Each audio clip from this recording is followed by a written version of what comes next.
Hello বন্ধুরা, সবাই কেমন আছেন? আশা করি খুব ভালো আছেন।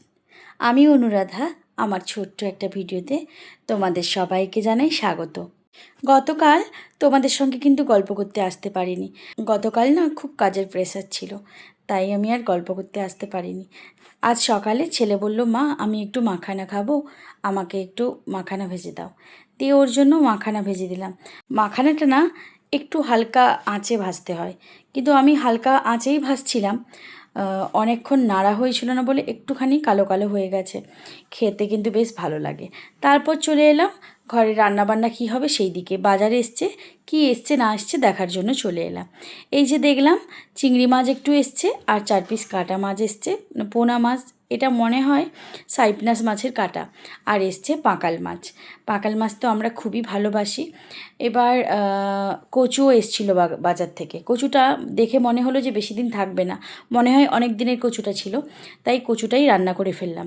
আর যেহেতু চিংড়ি মাছ এসছে, ভাবলাম চিংড়ি মাছ যখন এসছে এটা ছাড়া যায় না। জানো তো, গতকালকের একটা পিক নিয়েছিলাম নাচের ক্লাসের, তোমাদের সঙ্গে সেটা শেয়ার করছি। এত ছোট ছোট বাচ্চারা তাদের মুখে যখন মুদ্রাগুলো বলছে, হাতে ফুটিয়ে তুলছে, এত সুন্দর লাগছিল না। কেউ কেউ তো ঠিকঠাক করে কথাই বলতে পারে না, কিন্তু তারা এগুলো বেশ সুন্দর করে করে। কোনো দিন যদি সময় হয় আমি তোমাদের সঙ্গে ওদের বলা মুদ্রাগুলো আমি তোমাদের সঙ্গে শেয়ার করব। শুনলেই তোমরাও কিন্তু বলবে, হ্যাঁ আধো আধো গলায় খুব সুন্দর লাগছে। এদিকে চিংড়ি মাছগুলো আমি কেটে নিয়েছি, পাঁকাল মাছও বাছা হয়ে গেছে আর কাটা মাছটাও ধুয়ে নিয়েছি।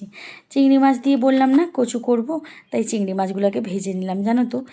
আর তরকারিতে যখন চিংড়ি মাছগুলো ব্যবহার করা হয় তখন না একটু হালকা ভাজতে হয়। এটা আমারই পার্সোনালি ভালো লাগে, সবার নাও ভালো লাগতে পারে, তো আমি সেটা বললাম। আর এখানে মশলাটা আমি শিলনোড়ায় বেটেছিলাম, কারণ অল্প মশলা তো শিলনোড়ায় তাই বেটে নিয়েছিলাম।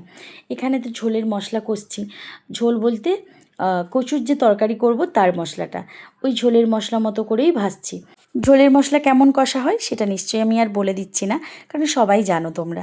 কিন্তু হ্যাঁ, আমি ধনে গুঁড়ো আর জিরে গুঁড়োর ব্যবহার খুব একটা করি না।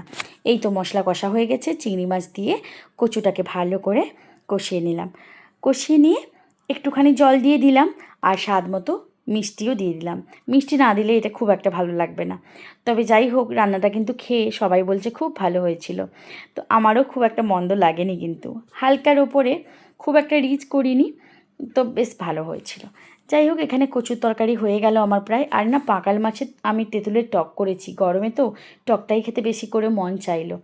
আর জানো তো, বাগানে আমার ছাদ বাগানে হয়েছিল এই যে নোটে শাক, ওটাকে ভাজা করেছি। এতটুকু হয়ে গেছিলো, তোমাদের কি বলে বোঝাবো। কড়াইতে পেঁয়াজ যতটা দিয়েছি তার থেকেও মনে হচ্ছে যে শাকটা কম, কিন্তু টেস্টে খুবই দারুণ ছিল।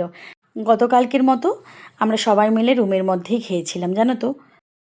প্রথমেই না শাক দিয়ে ভাত খেলাম, ওহ কী বলবো, সেই স্বাদ একদম। আর জানো তো, ফ্রিজে একটু মাটন ছিল পরশুদিন যে হয়েছিল, তো ওটাও নিয়ে চলে এসেছি। অনেক দিন থাকলে খেতে ভালো লাগে না।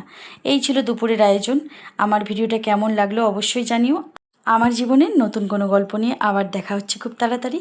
সবাই ভালো থেকো, টাটা।